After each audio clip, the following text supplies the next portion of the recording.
فأعوذ بالله من الشيطان الرجيم بسم الله الرحمن الرحيم قل تعالوا أتل ما حرم ربكم عليكم ألا تشركوا به شيئا وبالوالدين إحسانا ولا تقتلوا أولادكم من إملاق نحن نرزقكم وإياهم ولا تقربوا الفواحش ما ظهر منها وما بطن ولا تقتلوا النفس التي حرم الله إلا بالحق ذلكم وصاكم به لعلكم تعقلون صدق اللہ العظیم۔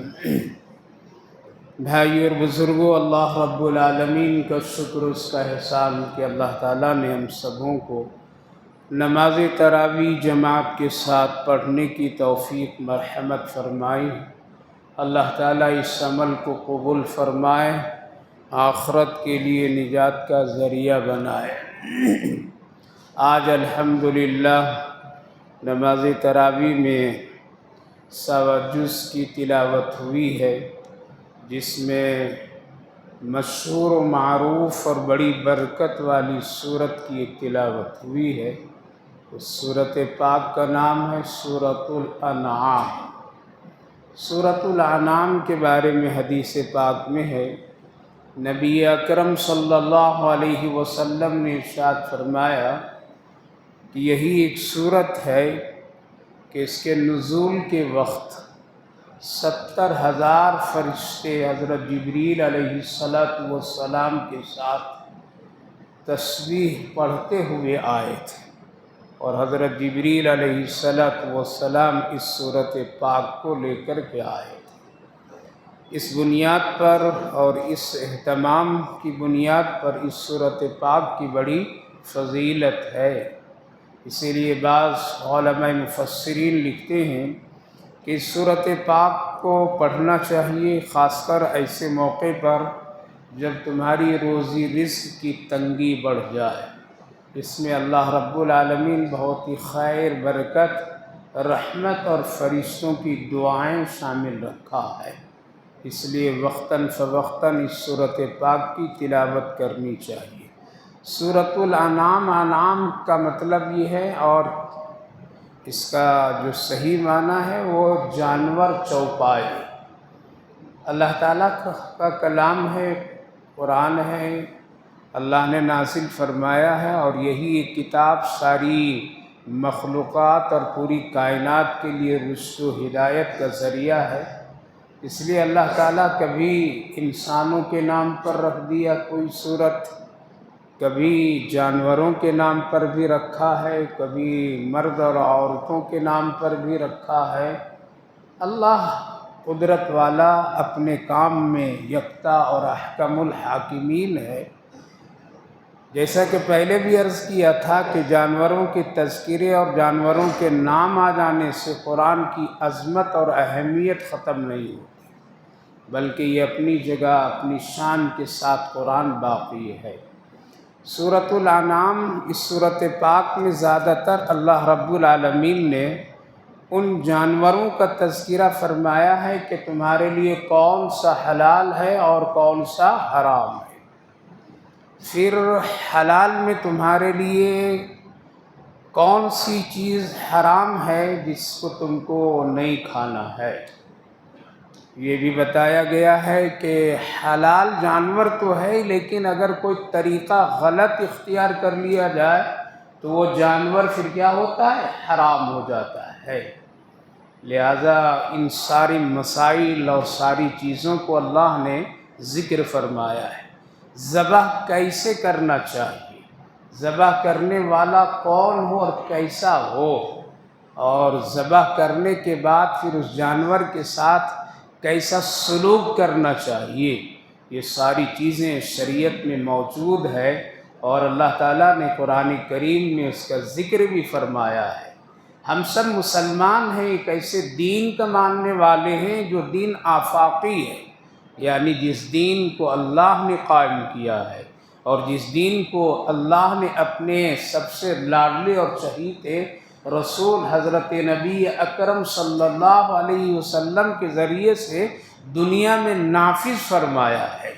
اس بنیاد پر اس کی ہر چیز بہت پکی ہے اور بڑی مضبوط دلائل کے ساتھ ہے۔ لہذا ہم سب اسلام کے ماننے والے ہیں تو اللہ کے رسول صلی اللہ علیہ وسلم نے ماں کے پیٹ سے لے کر کے قبر کے پیٹ یعنی گود تک کے مسائل کو بتایا ہے۔ اسی لیے کسی ایک یہودی نے حضرت عمر رضی اللہ عنہ سے کہا تھا، کمال ہے محمد الرسول اللہ صلی اللہ علیہ وسلم کی، اور اے عمر تیرے نبی کی عجیب شان ہے کہ تم لوگوں کو کسی مذہب کا محتاج بنا کر کے نہیں رکھا، بلکہ پاکی ناپاکی، پیشاب کیسے کرنا، پیشاب سے کیسے اٹھنا کر کے کیا طریقہ اس کا ہو، اتنی باریک سے باریک مسائل کا بھی ذکر اللہ کے رسول صلی اللہ علیہ وسلم کر کے اپنی امت کو کسی کا محتاج نہیں بنایا۔ لیکن ہم اور آپ خود محتاج ہو گئے ہیں اپنے دین کو چھوڑ کر کے، اور کبھی یہودیوں کے طرف ڈھلتے ہیں، کبھی عیسائیوں کے طرف ڈھلتے ہیں، کبھی کفر اور کافروں کے رسم و رواج کو اپنانا پسند کرتے ہیں، اور شریعت کو، محمد عربی صلی اللہ علیہ وسلم کی شریعت اور سنت کو ترک کر دیتے ہیں۔ یہ بد نصیبی کی بات ہے، آدمی کو ہمیشہ پابند رہنا چاہیے۔ تو اللہ تعالیٰ نے سورۃ پاک میں ساری ان باریکی چیزوں کا بھی ذکر فرمایا کہ اگر ایک تم کو جانور حلال کھانا ہے تو اس کو ذبح کیسے کرنا، کس طرح سے ذبح کرنا، ذبح کرنے والا کون ہونا، کیا ایرے گہرے جو چاہیں ذبح کر دیں جیسا آج چل رہا ہے، جیسا آج لوگ ذبح کر رہے ہیں، اللہ حفاظت فرمائے۔ ذبح کرنے کے شرائط میں علماء کرام بہت ہی اہتمام کے ساتھ لکھتے ہیں فقہاء کرام کہ ذبح کرنے والے کے لیے اور ذبح کے لیے شرط یہ ہے کہ وہ مسلمان ہو، کافر نہیں ہو۔ اللہ یعنی کافروں کے ہاتھ سے ذبح کیا ہوا جانور حلال تو ہوتا ہے لیکن مکروہ ہو جاتا ہے، ناپسند ہے مسلمان کے لیے، وہ اچھی چیز نہیں ہے۔ لہذا ذبح کرنے والا اور جانور کو پکڑنے والا دونوں ایمان والا ہونا ضروری ہے۔ بعض علماء کرام لکھتے ہیں کہ دونوں ذبح کرنے والے کے لیے ضروری ہے کہ وہ پاک ہو، ناپاک نہیں ہو۔ آج تو جیسے ایرے گہرے الا بلا مصیبتیں سب لوگ مل کر کے ذبح کر رہے ہیں، اور یوں کہیے جیسی روح ویسا فرشتہ، کھانے والا بھی ویسے ہی اور کھلانے والا بھی ویسے ہی ہے، لہذا اتنے شرائط لگاتے ہیں۔ فرمایا گیا کہ ذبح کرتے وقت اگر خدا نہ خواستہ کوئی بسم اللہ اللہ اکبر پڑھنا جان بوجھ کر کے اگر بھول گیا تو پھر وہ جانور حرام ہو جاتا ہے۔ لیکن حضرت امام ابو حنیفہ علیہ الرحمہ فرماتے ہیں، باقی ائمہ کرام تو فرما دیتے ہیں جانور چلا گیا، ختم، اب ایک مسلمان نہیں کھا سکتا، لیکن حضرت امام ابو حنیفہ علیہ الرحمہ فرماتے ہیں کہ اگر کوئی آدمی بھول کر کے یا کسی غفلت میں بھی اگر وہ بسم اللہ نہیں پڑھ سکا، چھری چل گئی، جانور ذبح ہو گیا، تو جانور حلال ہے، ایک مسلمان کھا سکتا ہے، کیونکہ ہر ایک مسلمان کے دل میں اللہ ہے، وہ اس کا اظہار نہیں کر سکا غفلت میں، جلد بازی میں، لیکن ہے تو مسلمان، دل میں بسم اللہ ہے، دل میں اللہ ہے، لہذا اس بنیاد پر جانور حلال کھا سکتا ہے۔ حضرت امام شافعی علیہ الرحمہ اور دیگر ائمہ فرماتے ہیں کیوں بھولا یہ اتنی غفلت کھانے پینے کی چیزوں میں، خاص کر کے گوشت کے معاملے میں، لہذا جانور بالکل نہیں کھا سکتا ہے۔ اللہ اکبر، آج فتویٰ حضرت امام ابو حنیفہ علیہ الرحمہ کا چل رہا ہے اور سب کے گھر میں گوشت پک رہے ہیں، ورنہ بڑی مشکل کا کام ہو جاتا۔ بعض علماء کرام فرماتے ہیں کہ جانور ذبح کرنے کے وقت میں پاک جگہ بھی ہونا ضروری ہے، یہ سب شرائط میں سے ہے۔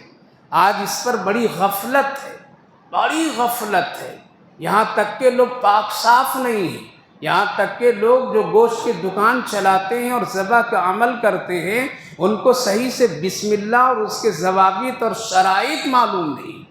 دنیا کا معمولی کام کرنے والے کسی فیکٹری کسی کمپنی میں اگر جاب اور نوکری تلاش کرتا ہے، وہاں اگر اس کو نوکری لینی ہوتی ہے اور کوئی اس کو نوکری دیتا ہے تو اس سے پہلے کتنی مرتبہ انٹرویو کے مرحلے سے گزرنا پڑتا ہے، ہزاروں سوالات اور جوابات دینے پڑتے، تب پھر وہ دنیا کے عمل میں داخل ہوتا ہے۔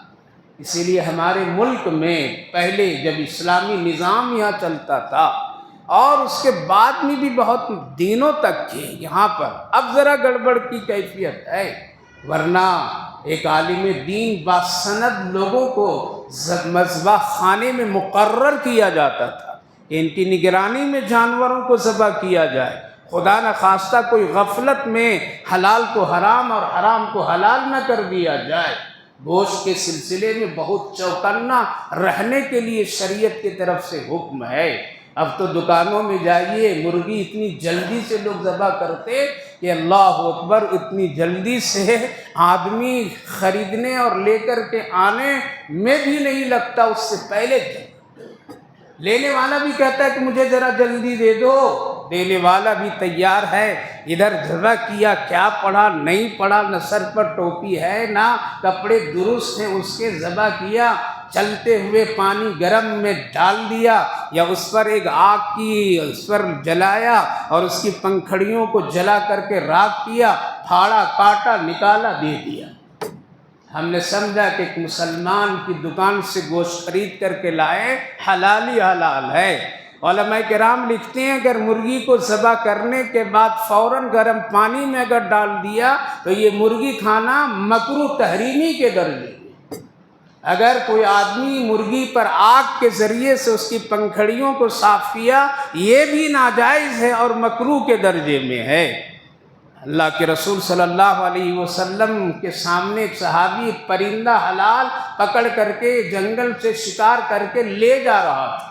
آپ صلی اللہ علیہ وسلم کی نظر پڑی، آپ نے بلایا ادھر آؤ، آیا قریب میں تو کہنے اللہ کے رسول نے فرمایا کیا لے جا رہے ہو؟ کہا کہ یا رسول اللہ ایک حلال پرندہ میں شکار کیا ہوں، اس کو لے جا رہا ہوں، ذبح کروں گا، کھاؤں گا، پکاؤں گا۔ آپ نے فرمایا اس کا حق معلوم ہے تجھ کو؟ کہا کہ اللہ کے رسول آپ بتا دیجئے اس کے حق حقوق کیا ہے، میں اس پر عمل کروں گا۔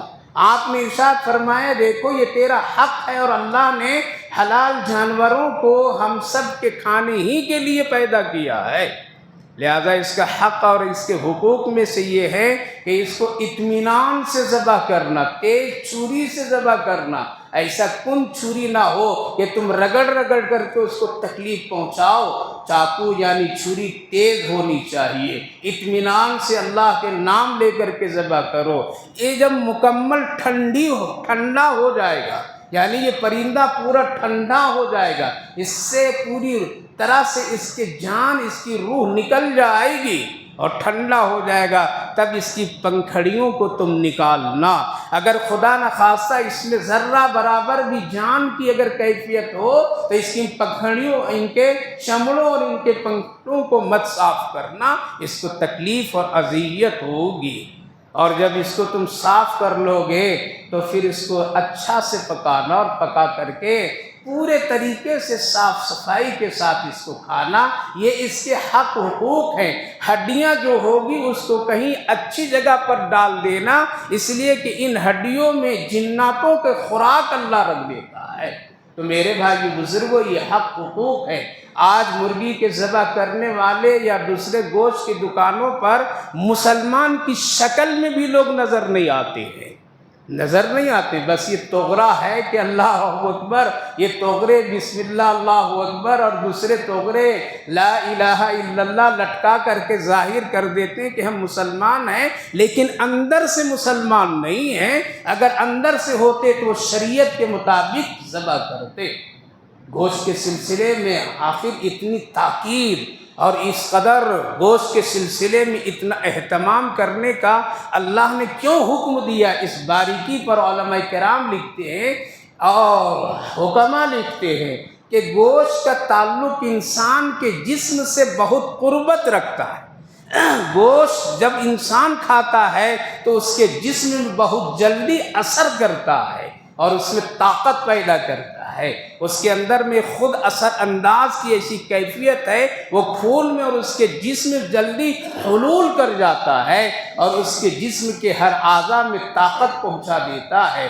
لہذا جب ہر اعضاء میں گوشت کی طاقت پہنچتی ہے تو طاقت کی بنیاد پر آدمی عمل بھی کرتا ہے۔ اگر حرام گوشت کی طاقت اس میں منتقل ہوئی ہے تو پھر یاد رکھیے اس کے جسم میں وہی گناہ کی سوچ، گناہ کی فکریں، گناہ کے خیالات پیدا ہوتے ہیں۔ اس لیے شریعت میں گوشت کھانے کے سلسلے میں بہت ہی اہتمام اور احتیاط کرنے کا حکم دیا گیا ہے۔ آج ہم اور آپ جلد باز ہیں اور بہت جلدی ہیں، انسان کو انسان قتل کرنے میں دیر نہیں لگاتا ہے، لیکن مرغی کو ذبح کرنے کی اس کو طاقت خود نہیں ہے۔ حالانکہ ہونا تو یہ چاہیے، ایک مسلمان ہونے کے ناطے خود دکان پر جا کر کے خود اپنے ہاتھوں سے اہتمام سے ذبح کرتا، تھوڑا سا اگر نقصان ہو جاتا تو اس کو برداشت کرتا کہ اپنے وقت ذرا لگاتا کہ ہمیں شریعت کے مطابق دیجیے۔ اور ایک مسلمان گوشت بیچنے والے کے لیے بھی ضروری ہے کہ ہمارے عمل سے کسی مسلمان بھائی کے ہاں حرمت والا گوشت نہ پہنچے، خراب گوشت نہ پہنچے۔ اب تو لوگوں کے حالات ایسے ہیں، مری ہوئی مرغیاں زندہ مرغیوں کو ملا کر کے لوگ سپلائی کر دیتے ہیں اور ہم مزے سے کھاتے ہیں، اس لیے ہماری زبان میں اس کو فرق کرنے کی طاقت اور صلاحیت نہیں ہے۔ میں اپنی بات بتا رہا ہوں، چاہے ہمارے گھر میں ایک ہفتے میں گوشت پکے یا 15 دن میں پکے یا مہینے میں، عام حالات میں دکان جاتا نہیں ہوں کسی، لیکن جب مرغی خریدنے کی ضرورت پڑتی ہے گوشت کی تو میں خود جاتا ہوں اور جا کر کے بڑی اہتمام کے ساتھ میں خرید کر کے اپنے ہاتھ سے ذبح کرتا ہوں اور کھڑے ہو کر کے اس کو صاف صفائی کراتا ہوں اور پھر اہتمام کے ساتھ لاتا ہوں۔ اگر میں نہیں جا سکا تو اپنے بچے کے ساتھ کسی اور کو لگاتا ہوں اور اپنے ہاتھ سے ذبح کرواتا ہوں۔ اس لیے معلوم ہے کہ جو لوگ کام کر رہے ہیں ان میں یہ اتنا جذبہ اور شوق ایمانی نہیں ہے۔ کھانا ہے اچھا کھائیے، شریعت میں منع نہیں ہے۔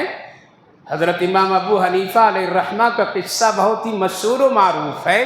کسی نے آ کر کے کہا، اے امام ابو حنیفہ علیہ الرحمہ، یہ بتلائیے ہے، دعا کر دیجئے میرے حق میں، میری بکری چوری ہو گئی ہے، میری ایک بکری چوری ہو گئی ہے، آپ دعا کر دیجئے وہ بکری مل جائے، میرا ایک سرمایہ گویا کہ تھا۔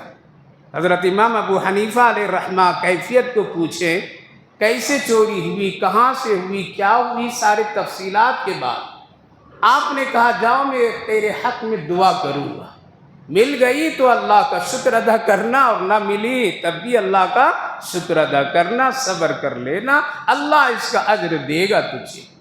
آپ نے نصیحت اور دعاؤں کے وعدے کے ساتھ اس کو رخصت کر دیا۔ پھر آپ وقت نکال کر کے نکلے علاقے میں کہ کہاں کہاں لوگ بکریاں بیچا کرتے ہیں، کہاں کہاں لوگ بکرے اور بکریوں کی تجارت کرتے ہیں، ان علاقوں میں ان لوگوں سے جا کر کے آپ ملے اور ایک سوال کیے، بھائی یہ بتاؤ کہ ایک بکری کی فطری عمر کتنی ہوتی ہے اور کتنے سالوں کے بعد اس کی فطری موت ہوتی ہے؟ جیسے عام آدمیوں کی موت کی ایک فطری ہے 60 سال 70 سال 80 سال، کوئی چھکا چوبا لگا دیا تو 105 102 تو ریکارڈ میں آ جاتے ہیں، ورنہ عام حالت تو یہی ہے۔ لہذا ایک سے نہیں دسیوں تاجروں سے، دسیوں بکریوں کو پالنے والوں سے حضرت امام ابو حنیفہ علیہ الرحمہ گویا کہ ریسرچ کیے جا کر کے پوچھے کہ ایک بکری فطری طور پر اللہ نے اس کی عمر کتنی رکھی ہے؟ کسی نے 15، کسی نے 12، کسی نے 8، اس طرح سے بتائیں۔ آپ نے درمیانہ مقدار کو اپنے لیے اختیار کیے کہ 12 کا اختیار کیے کہ ایک بکری کی عمر فطری 12۔ لہذا آپ نے اپنے گھر میں کہا 12 سال تک کے گوشت نہیں پکے گا گھر میں۔ اللہ، آپ نے دوسروں کے لیے کچھ تاکید نہیں کی لیکن اپنے آپ کو روکا کہ 12 سال تک کے گوشت نہیں پکے گا میرے گھر میں۔ 12 سال تک حضرت امام ابو حنیفہ علیہ الرحمہ اس خطرے سے صرف اپنے آپ کو روک دیے کہ خدا نخواستہ وہ چوری والی بکری کہیں کسی قصائی کے دکان میں ذبح ہو کر کے پھرتے گھومتے میرے گھر میں کہیں گوشت جانے نہ انجانے آ جائے اور ہم اس حرام گوشت کو کھا لیں۔ آج تو 1 گھنٹہ ہم سے نہیں ہوتا ہے، ہم روزوں کا بھی خیال نہیں رکھتے ہیں۔ آج ہم نے کہیں پوچھا بھی نہیں ہے، کہیں سوال نہیں کرتے ہیں۔ ہاں دنیاوی معاملات پر تحقیقات کرتے ہیں، لیکن حلال و حرام کے مسئلے پر ہم زیادہ کبھی بھی اس پر غور و فکر نہیں کرتے ہیں۔ لہذا حضرت امام ابو حنیفہ یوں ہی نہیں ابو حنیفہ بن گئے اور متقی اور تقوی کا اعلیٰ معیار پر نہیں پہنچے۔ حضرات ائمہ کرام پھونک پھونک کر کے قدم رکھتے تھے، اگر خدا نخواستہ کہیں سے ذرا سا حرام کی اگر تھوڑی سی شکل بھی نظر آ جاتی تھی تو اللہ اکبر، وہ اپنے آپ کو بھی اور اپنے گھر والوں کو بھی اس کا روک دیتے تھے۔ حضرت امام احمد بن حنبل علیہ الرحمہ کا واقعہ بہت ہی مشہور ہے میرے بھائیو بزرگوں۔ انہوں نے اپنے خاص خادم شاگرد کو بازار بھیجا کہ گھر میں مہمان لوگ آ گئے ہیں اور اتفاق سے گھر میں سالن نہیں ہے، کیا ہے؟ دال نہیں ہے، لہذا جلدی جاؤ بازار سے دال خرید کر کے لے آؤ۔ کیا کرو؟ دال خرید کر کے لے آؤ۔ تو ایک آنے میں 1 چمچ، بڑا جو ہوتا چمچہ جو ہوتے نا بڑے ٹائپ کا، وہ ایسا ہوتا تھا۔ 1 درہم کہہ لیجئے، جو بھی اس وقت میں سکے اور پیسے چلتے تھے، جس کو سمجھانے کے لیے میں یہ بولوں 1 روپیہ میں 1 چمچ، یہ عام بازار کی قیمت اور ریٹ چل رہا تھا اس وقت۔ تو آپ نے اپنے شاگرد کو دیا 2 روپیے کا کہ 2 چمچ لے کر کے آ جاؤ، سارے مہمانوں کے لیے ہو جائے گا، گھر والے بھی کھا لیں گے۔ شاگرد گیا، لوگ دیکھیں کہ یہ حضرت امام احمد بن حنبل علیہ الرحمہ کا شاگرد ہے، ان کے یہاں سے یہ خریدار آ رہا ہے، لہذا ذرا کیا کریں، ان کے برکت کی پیسے اپنے لیے ہم اختیار کریں۔ کل کے تاجر بھی ڈھونڈتے تھے کوئی حلال تاجر ملے، اب تو ہم تو ریٹ فکس کر کے لبھا کر کے بلاتے ہیں۔ تو ایک نے دیکھ کر کے کہا کہ آؤ میں 1 کا 2 دوں گا، کتنا دوں گا؟ تو دوسرے نے آواز دیا، ارے بھائی میرے پاس آؤ، 1 کا میں 3 دوں گا۔ تو تیسرے نے آواز دیا، میرے پاس آ جاؤ، میں 1 کا 4 دوں گا۔ شاگرد تھا، کہا کہ اوہ یہ کیا ہو رہا ہے بھائی، آج مارکیٹ میں آج عجیب و غریب چانس مل رہا ہے، 1 کا 2، 2 کا 3، 3 کا 4۔ تو ظاہر ہے کہ انسان ہے وہ زیادہ ہی کی طرف سوچ اپنی لے کر کے چلے گا۔ جیسے آپ جائیے آج دیکھیے ہیں لوگ ایسے ہی 20 روپئے کے اتنے سموسے، 40 روپئے کے اتنے سموسے، یہ فلاں، یہ ہوا، یہ کپڑے، یہ دنیا، اللہ اکبر، یہ تماشا، اتنا کھا کر کے پیٹ بھرو گے، قبر ہی میں جا کر کے اطمینان ہوگا۔ دنیا میں کروڑوں مل جائے پھر بھی اطمینان نہیں ہوگا۔ شاگرد نے موقع دیکھ کر کے کیا کیا، 1 روپئے میں 4 چمچ لے لیا۔ اب 1 روپیہ اور بچ گیا، حضرت نے دیے تو 2 کا 2 چل، اب یہ 4 لے کر کے پہنچا، زیادہ لے کر کے پہنچا۔ حضرت دیکھے، کیا بھائی اتنے تو پیسے ہم نے دیا نہیں تھا، تم اتنا کیسے لے کر کے آ گیا، اتنا کیسے؟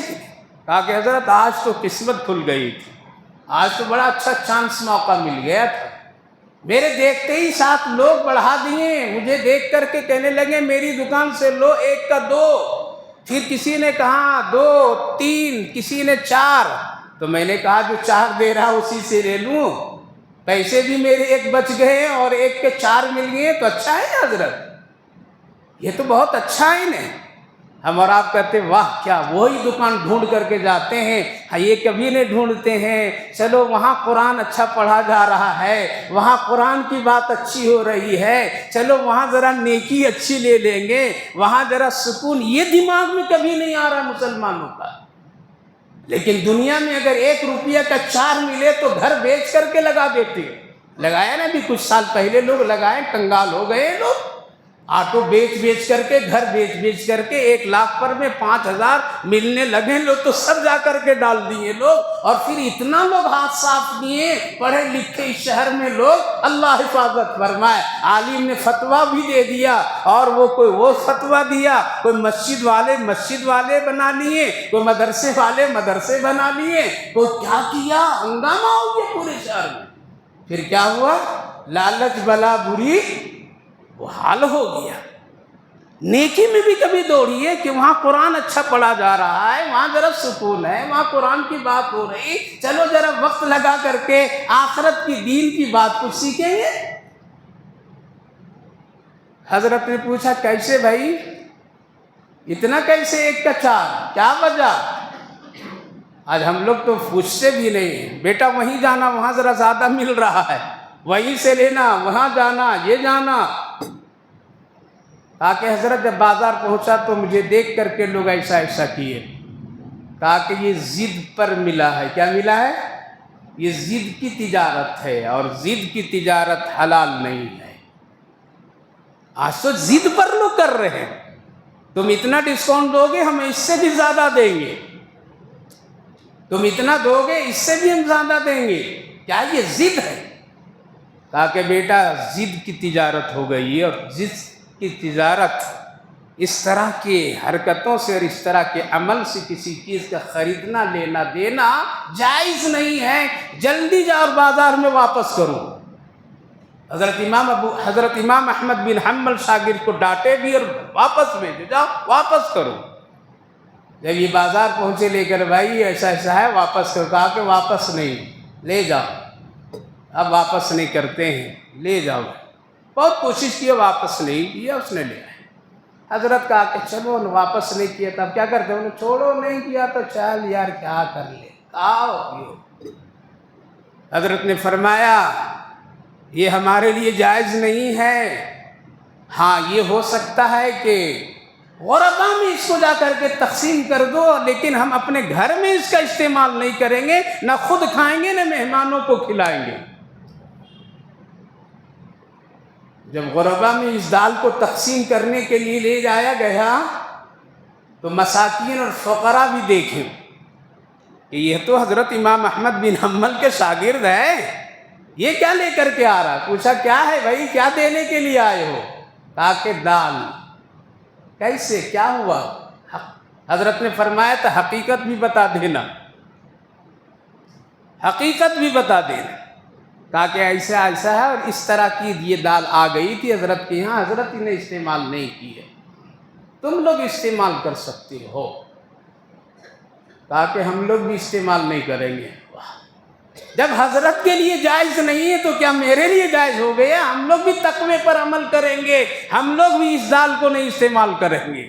کل کا فقیر بھی اتنا بڑا متقی ہوا کرتا تھا، اور آج کا تو اللہ حفاظت فرمائے، پورے فقراء مساکین نے قبول نہیں کیا کہ نہ ہم بھی یہ دال استعمال نہیں کریں گے۔ جب اس کی خریداری میں حرمت اور مکروہ کی کیفیت آ گئی ہے، تو جس طرح حضرت امام احمد بن حنبل کے لیے اگر جائز نہیں اور وہ بچنا چاہتے ہیں اس حرمت سے، تو ہم بھی تو مریں گے اور مر کر کے اللہ کے یہاں جانا ہے، اس لیے ہم بھی اس کا استعمال نہیں کریں گے۔ کل کے فقیر بھی اتنے متقی ہوتے تھے، آج تو پڑھے لکھے لوگ اتنے بچنے کے نہیں، ڈاکٹر بنایا، انجینئر بنایا، کروڑوں کا سیٹ خریدا، اب تو زہر تو بھر بھر کا دینا ہے۔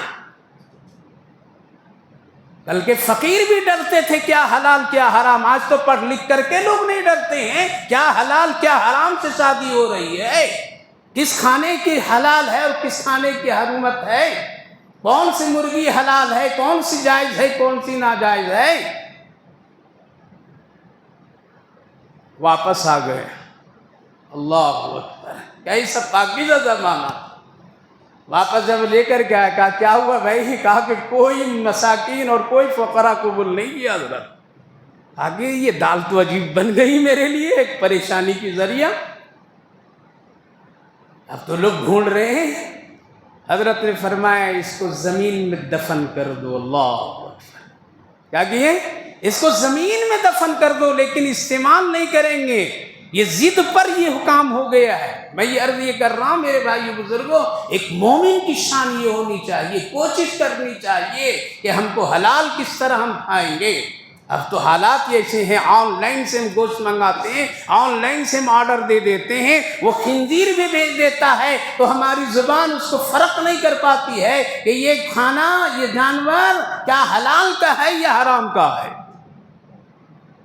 اسی لیے تو نہ نماز کی توفیق ملتی ہے، نہ دعا کی توفیق ملتی ہے، نہ محبت کی باتیں زبان سے نکلتی ہے۔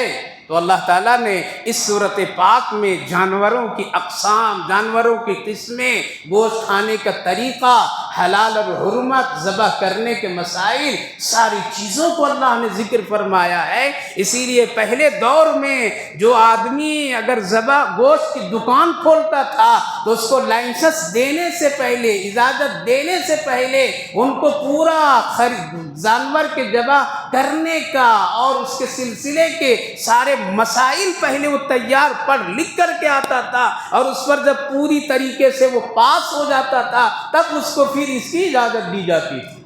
اب تو ایسا ہے ہی نہیں ہے۔ اس لیے میرے بھائی بزرگوں، کم سے کم کوشش کیجئے کہ حلال گوشت کھائیے، حلال گوشت اپنے بچوں کو بھی کھلائیے۔ اس کا اثر جسم پر بڑی جلدی سرایت کر جاتی ہے، جس کی بنیاد پر میں انسان گوشت کی بنیاد پر اس کے اندر میں ایک عجیب سی تبدیلی کی کیفیت پیدا ہوتی ہے۔ تو اس صورت پاک کا اللہ نے نام بھی رکھا سورۃ الانعام، یعنی جانوروں والا سورت، چوپائیوں والی صورت ہے یہ، جس میں اس کے پوری اقسام اور اس کی کیفیت کو بیان فرمایا۔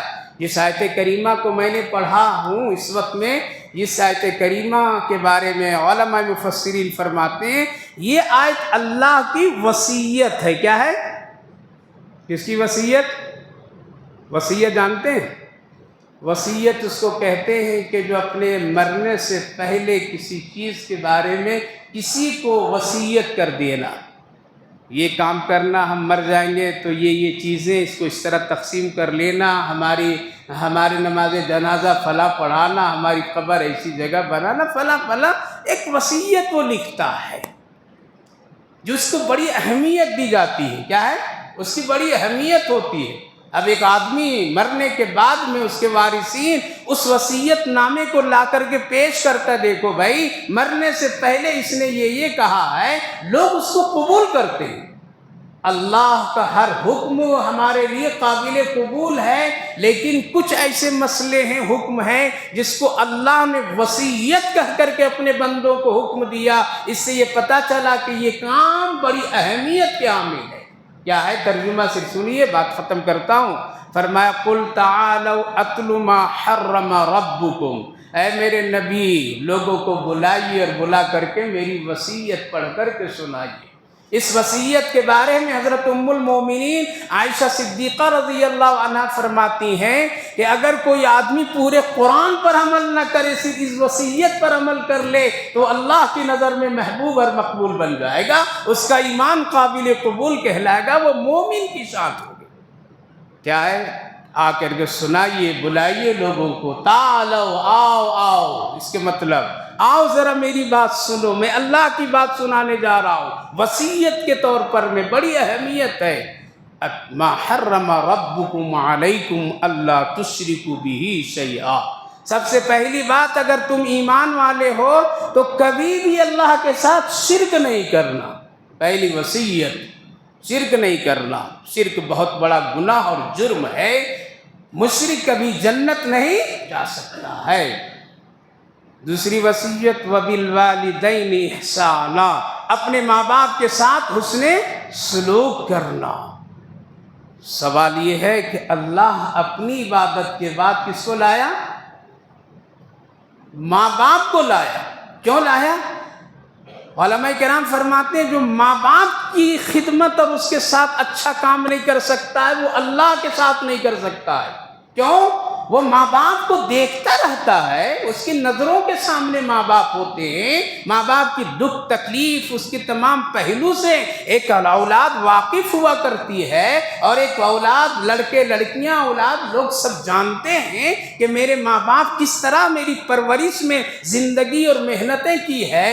لہذا یہ سب کچھ جاننے کے بعد بھی اگر ایک آدمی ماں باپ کو پہچاننے کے بعد بھی اگر ماں باپ کی قدر نہیں کرتا ہے تو اللہ کو تو ہم دیکھ نہیں سکتے ہیں اور دیکھ نہیں پا رہے ہیں، تو پھر اللہ کی کیسے قدر کرے گا؟ اس لیے جو ماں باپ کا نافرمان اس کو کہہ دیجیے تم اللہ کا بھی نافرمان ہو۔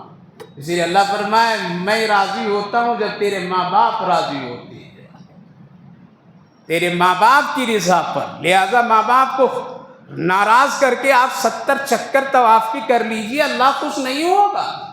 ماں باپ کو ناراض کر کے آپ ان کو تکلیف دے کر کے تہجد گزار بن جائیے، اللہ راضی نہیں ہوگا۔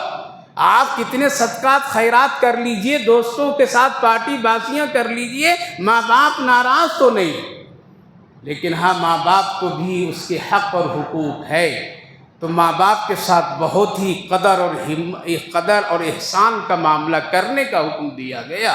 اسی لیے نبی اکرم صلی اللہ علیہ وسلم نے بڑی تاکیدات کے ساتھ فرمایا ماں کی قدر کرو، باپ کی قدر کرو، باپ کی قدر کرو۔ آپ سے کسی نے پوچھا تھا یا رسول اللہ باپ کی قدر کس طرح سے؟ تو آپ نے فرمایا کہ اس وقت تک کہ تم نہیں کھانا جب تک کہ اپنے باپ کو نہ کھلا لینا، اس وقت تک کہ تم نہ سونا جب تک کہ اپنے باپ کو سونے کا انتظام نہیں کر لینا، اس کے آگے نہیں چلنا، اس کے بیٹھنے سے پہلے مت بیٹھنا، ان کے سامنے اونچی آواز کر کے مت بولنا۔ یہ سب آداب ہیں۔ اگر وہ دنیا سے چلے جائیں تو ان کے لیے مغفرت کی دعا کثرت سے کرتے رہنا۔ اگر ان کا کوئی دوست مل جائے تو اس کی بھی قدر کرنا، ان کی قدر کرنے سے تیرے باپ کی قدر آئی۔ اتنا تک کہ اللہ کے رسول نے باپ کی قدر اور اس کے احسان کے ساتھ فرمایا ہے۔ آج کہاں ہیں ایسے حالات؟ آج اولادوں کی تہذیب و تمدن سے رونا رو۔ آج تو ایسے لوگ ہو گئے ہیں کہ پڑھ لکھ کر کے اپنے باپ اور اپنے ماں کو اولڈ ہاؤس میں جا کر کے انجیکشن ڈال کر کے بے ہوش کر کے ڈال کے چلے آتے ہیں۔ اگر وہ ذمہ دار پوچھتے کیا یہ تیرے ماں باپ ہیں؟ نہیں، میرے پڑوس میں پڑے ہوئے تھے، ان کا کوئی دیکھ ریکھ کرنے والا نہیں تھا، اس لیے میں مناسب سمجھا یہاں۔ ارے بھائی ایسا اپنے ماں باپ کے ساتھ نہ کرو، نہ کرو، نہ کرو۔ ماں کی حکمت اور اس کے بارے میں تو اللہ اکبر، لیکن آج کل ماں باپ بھی بگڑ گئے ہیں۔ بگڑے ہیں نا؟ بگڑے، آج یہ بھی بگڑ گئے۔ ماڈرن زندگی جب اولاد کے سامنے نبی کی سنت اور شریعت چھوڑ کر کے لاؤ گے تو اس اولاد میں فرما برداری کی کیفیت نہیں ملے گی۔ آج تو حالات ایسے ہیں، ہر ایک ماں باپ چاہ رہا ہے میرا بیٹا ہینڈسم اور بہت ہی بڑا ماڈرن کیفیت ہو، اس کی بولی میں ہمیشہ انگریزیت آئے، اس کی سوچ میں ہمیشہ یہودیت ہو، اس کی سوچ میں ہمیشہ عیسائیت ہو، مولوی نما نہیں ہو، سر پر ٹوپی نہیں ہو، داڑھی چہرے پر نہ ہو، وہ مسجد جانے آنے والا نہ بنے، بلکہ اس کے اندر میں ایک عجیب و غریب کی کیفیت ہو جو دنیا کی نظر جس کو پسند کرتی ایسا میرا بیٹا اور میری بیٹی ہو، تو وہ کہاں اس کی قدر ہوگی؟ ماڈرن بولیوں میں شفقت نرمی نہیں۔ اولاد کی تربیت میں ماں باپ کا بہت بڑا دخل ہے۔ جیسا تو سکھائے گا ویسا ہی اولاد بھی سیکھے گی، اس لیے اس قدر کے لائق بھی ماں باپ کو بننا چاہیے۔ ایک خاتون تھی، لطیفہ ایک سنا دوں؟ تھوڑے سے ذرا سا وہ آ جائے گا، سستی دور ہو جائے گی۔ ایک ماں تھی، بہت گانا سنتی تھی، کیا بہت گانے کے عاشق، قرآن کے نہیں، گانا۔ دوسری بات اچھی ہی نہیں لگتی تھی اسے، ساری چیزوں کو گانے، کھانے کے نام میں بھی کوئی نہ کوئی گانے ہی سے رکھا کرتی ہے۔ اب نہ دیکھتے ہیں دنیا کتنی بے حیا بن گئی، پانی کا بوتل آ رہا اور اس میں لڑکی کی تصویر آ رہی نہیں۔ ارے بھائی یہ پانی کا ہے، پانی اللہ نے پینے ہی کے لیے بنایا ہے، اب تم ایک کسی بیٹی کی تصویر دیکھ کر کے یہ بتانا کیا ہے کہ پینا نہیں آتا ہے کیا؟ یہ دنیا بے حیائی کی طرف دھکیلتے چلے جا رہی ہے۔ تو دیکھا نا چند دنوں ہماری مسجد میں ماشاءاللہ وہ بوتل بھی آ گئے، جب کسی نے توجہ دیا تب اس کو پردہ فاش ہوا ہے اور پردے ہٹے ہیں، ورنہ اگر یہ شعور نہیں ہوتا تو ویسے ہی چلتا۔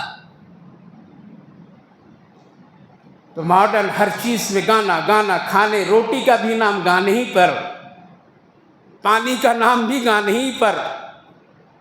بچہ بھی ہے، ایک دن بچہ نے کہا جب وہ بولتا تھا کہ مجھے ٹوائلٹ، اب ہم کو بولنا بھی نہیں آتا ہے وہ کیا بولتے ہیں، ہم تو صاف جانتے بیت الخلا استنجا، تو بچہ یہی بولا کہ مجھے پیشاب لگا، مجھے بیت الخلا جانا ہے، تو ماں کہنے لگی بیٹا یہ سب مت بولا، بلکہ تم کیا بولو، اگر پیشاب لگے تو ایک گانا گاؤں گا، میں سمجھ جاؤں گی تجھے پیشاب لگ گئے، اور اگر بیت الخلا جانا ہے تو بولنا 2 گانا گانا ہے مجھے، تو میں سمجھ جاؤں گا تو بیت الخلا جانا ہے، بس یہ گانا کا نام مجھے بڑا پسند ہے۔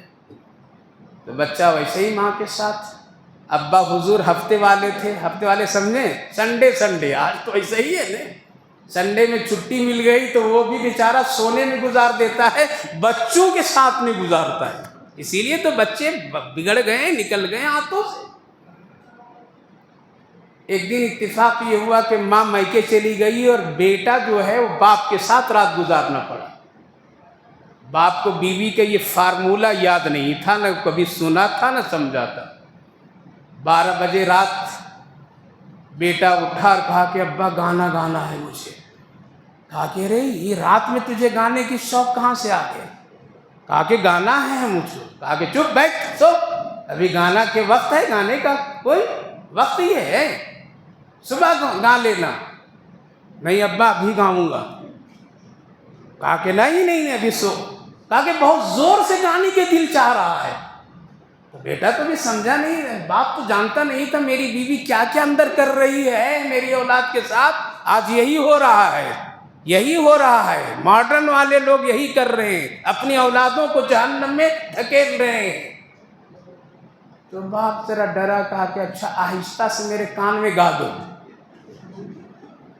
اب وہ کپڑے ہٹا کر کے گانا شروع کیا۔ ارے یہ کیا کر رہا ہے؟ کہا کہ گا رہا ہوں، بہت زور سے گانے کے دل چاہ رہا ہے۔ کہا کہ یہ گانا ہے یا پیشاب ہے؟ کہا کہ امی جان تو یہی، ممی جان تو یہی کہہ کر کے بتائیے کہ جب پیشاب لگے تو بولنا ایک گانا گانا ہے، تو وہی کام کر رہا ہوں، میں تو غلط نہیں کر رہا ہوں۔ آج سر پہ بچے پیشاب کر رہے ہیں، پھر عاملوں کے پاس گھومتے ہیں، میرا بیٹا نافرمان ہو گیا حضرت اب کیا کرے؟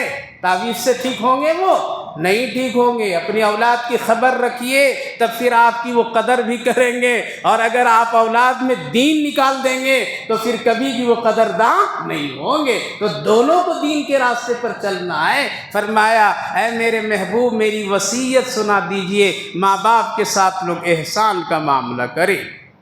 تیسرا وَلَا تَقْتُلُوا أَوْلَادَكُمْ، بچوں کو قتل نہیں کرو کھلانے پلانے کے ڈر سے، کھلانے پلانے کے ڈر سے بچوں کو قتل نہیں کرو۔ نحن نرزقکم وإیاہم، ہم تم کو بھی روزی دیتے ہیں اور اس کو بھی روزی دیں گے۔ جو دنیا میں آتا اپنی روزی لے کر کے آتا ہے، کوئی کسی کی روزی نہیں لاتا ہے۔ ہاں ذریعہ بنایا ہے اللہ نے کسی کو کسی کے ساتھ میں، لیکن اس کی قسمت کی روزی ساتھ آتی ہے۔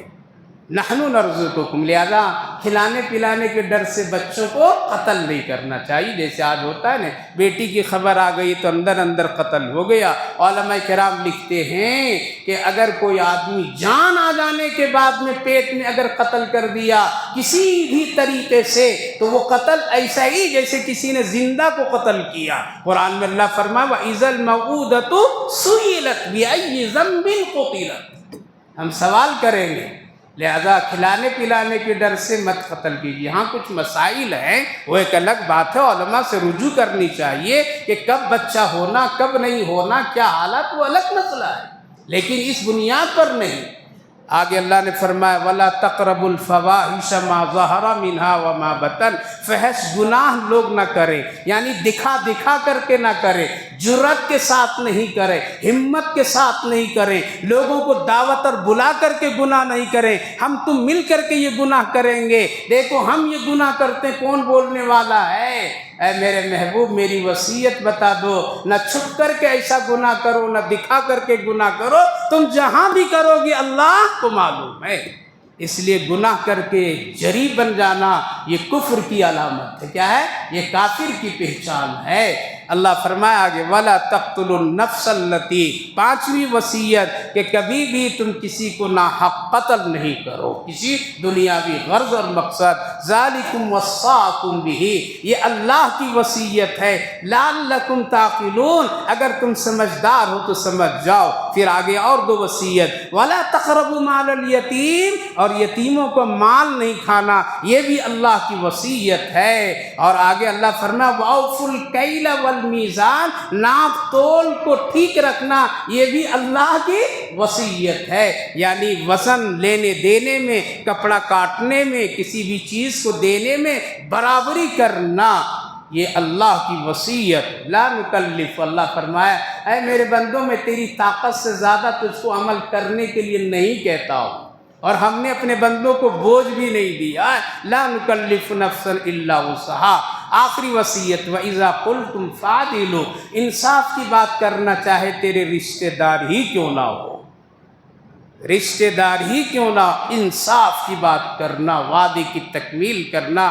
ذَلِكُمْ وَصَّاكُمْ بِهِ لَعَلَّكُمْ تذکرون، یہ اللہ کی وصیت ہے، تم اس کو نصیحت سمجھ کر کے قبول کر لو، تو یہ اللہ کا خاص حکم ہے۔ کہتے ہیں بہت ساری بات ہے بیٹا، لیکن یہ میری بات بہت اہم ہے، اس کو اپنے گلے سے لگا لینا، دل سے لگا لینا۔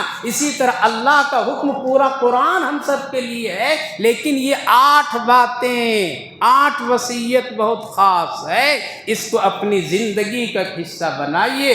اللہ کے ساتھ کسی کو شریک نہیں کیجیے، ماں باپ کی نافرمانی نہیں کیجیے، اولادوں کو قتل نہیں کیجیے، کھل کر کے دکھا کر کے جرأت کے ساتھ گناہ نہیں کیجیے، کسی کو قتل نہیں کیجیے، یتیموں کو تکلیف نہیں دیجیے، ناپ تول میں کمی نہیں کیجیے، وعدہ کے خلاف ورزی نہیں کیجیے، انصاف کی بات سب کے ساتھ برابر کیجیے، چاہے اپنے رشتہ دار ہی کیوں نہ ہو، اللہ کو بہت پسند ہے، اور یہی کام ہے جس سے ایک مومن کہلاتا ہے، اور یہی وہ کام ہے جس سے ایک متقی بنتا ہے، اور پھر آخرت اس کی اچھی بن جاتی ہے۔ اللہ ہم سب کو عمل کی توفیق نصیب فرمائے۔ کل ہم عنوان تو اعلان نہیں کرتے لیکن آج کر دیتے ہیں، کل بہت اہم بات آ رہی، اور اہم بات میں یہ بات ہے کہ مرنے کے بعد جنت جہنم دو ہی جگہ ہے نا، تو یہ دونوں علاقے والے کیسے آپس میں مرنے کے بعد بات کریں گے، جنتی جہنمیوں سے اور جہنمی جنتیوں سے، جنتی سے جہنمی لوگ کیا کیا مانگیں گے، اور اس وقت وہ لوگ کیوں نہیں دیں گے، حالانکہ دینا چاہیے لیکن نہیں دیں گے، تو وہاں جنتی اور جہنمیوں کو جو آپس میں گفتگو ہوگی، اللہ نے قرآن میں اس کا پہلے ذکر کر دیا ہے۔ سنیں گے تو اچھا لگے گا، عبرت ملے گی، نصیحت ملے گی انشاءاللہ۔ آپ سے یہی کہوں گا کہ کل ضرور اس بات کو سنیے گا، ضرور سنیے گا، جنت جہنم کی گفتگو، جنتی اور جہنمی کا گفتگو۔ اس لیے لوگوں کو بھی دعوت دیجیے، ان کو بھی کہیے سنو قرآن، سمجھو قرآن۔ اللہم صلی علی سیدنا نبینا حبیبنا مولانا محمد وبارک وسلم علیہ۔ ربنا آتنا فی الدنیا حسنۃ وفی الآخرۃ حسنۃ وقنا عذاب النار۔ اے میرے اللہ، کمزوروں کو سہارا دینے والا تو ہی ہے، گنہگاروں کو معاف کرنے والا آپ ہے، بھوکوں کو کھلانے پلانے والے آپ ہیں۔ آپ کی طاقت اور قوت و قدرت کی کیا مثال، اے اللہ، آپ تو مکھی کے پیٹ سے شہد بھی نکال دیتے ہیں، آپ کیڑے کے پیٹ سے ریشم بھی نکال دیتے ہیں، آپ گھاس پتے بھوسے کھانے والے جانور کے پیٹ سے دودھ نکالنے کی قوت اور طاقت ہے۔ اے غفور الرحیم، آپ بڑے مالک و مختار ہیں، ہم سب گنہگار تیرے بندے ہیں، رمضان گزر رہا ہے، ہم سب کھاتے پیتے گزار دیے، اے اللہ تو اپنے فضل سے ہم سب کو معاف فرما دیجیے، اے اللہ معاف فرما دیجیے، تنہائی کے گناہ، آبادی کے گناہ، چھوٹے گناہ، بڑے گناہ، اے اللہ جس لائن سے بھی ہے تو معاف کر سکتا ہے، تیری رحمت میں کمی نہیں ہے، اے اللہ تو اپنے فضل سے سارے بھائیوں بزرگوں کو معاف فرمائیے، چھوٹے بڑوں پر شفقت رحمت کا معاملہ فرمائیے، جو رمضان کا حصہ باقی ہے اے اللہ ہم سب کو خیر کے ساتھ، صحت کے ساتھ گزارنے کی توفیق نصیب فرما دیجیے۔ اس بابرکت مجلس مجلس کو تراویح کی نماز میں قرآن پڑھنے اور سننے کو قبول فرما دیجیے، آخرت کے لیے نجات کا ذریعہ بنا دیجیے، حلال روزی میں وسعت اور برکتیں عطا فرما دیجیے، اس کا انتظام فرما دیجیے، بیماروں کو صحت و شفا نصیب فرما دیجیے، صحت مندوں کو سلامتی نصیب فرمائیے، جو لوگ دنیا سے جا چکے ہیں ان سب کی بخشش و مغفرت فرما دیجیے، ہماری ان دعاؤں کو اپنے فضل و کرم رحمتوں سے قبول فرمائیے۔ صلی اللہ علی النبی وعلی آلہ وسلم۔ سبحان ربک رب العزت عما یصفون وسلام علی المرسلین والحمد للہ رب العالمین۔